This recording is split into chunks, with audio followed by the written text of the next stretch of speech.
New tonight at 10, the Dunes sagebrush lizard has officially been added to the endangered species list by the U.S. Fish and Wildlife Service. But this little lizard may end up having a major effect on oil and gas production right here in the Permian Basin. News West 9's Jason Freund talked with the Permian Basin Petroleum Association today about this. And Jason, what effect will this little lizard have? Alex, these lizards live in only a small part of West Texas, but much of the land they live in is currently being used for oil and gas production. And with them being on the endangered species list, it could have a big change on how people go about drilling.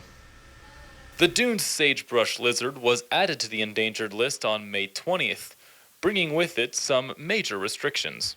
That means that anywhere where the habitat for that species exists, whether it's private land, state-held land, federal land, will have new restrictions on what you can and can't do on that property. Any disturbance that could bring a threat to the species would net someone civil or even criminal penalties.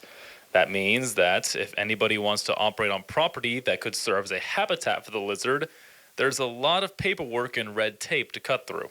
If you have operations on lands that are determined to be habitat for the species, you will now have to go to the federal government to get permission to take any action on that land, whether it's the development of a road, whether it's the installation of a fence, pipelines, electrical transmission distribution lines, let alone the drilling of any kind of oil and natural gas assets out there. Naturally, many within the oil and gas industry have opposed the lizard being added to the endangered list and claim that conservation work has already been done at the state level, meaning the federal government should butt out.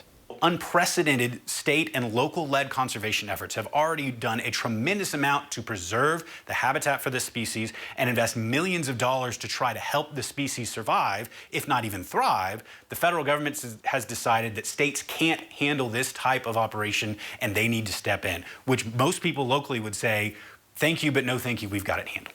It's been an ongoing battle since 1982 when the U.S. Fish and Wildlife Service first proposed adding the lizard to protect it from its habitat being destroyed. But when a decision like this is made, it can then be challenged by other parties, starting the analyzation process all over again. They make an ultimate decision that no, this species, whether it's the lizard, whether it's the lesser prairie chicken, which we also deal with out here, or any other number of species, doesn't meet the criteria to be listed on the Endangered Species Act.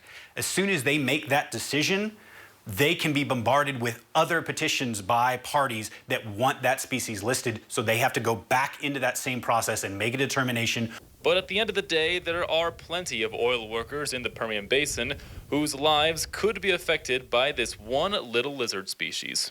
So I think in the least, this type of action from the federal government has a chilling effect on further development of resources out here in the Permian Basin.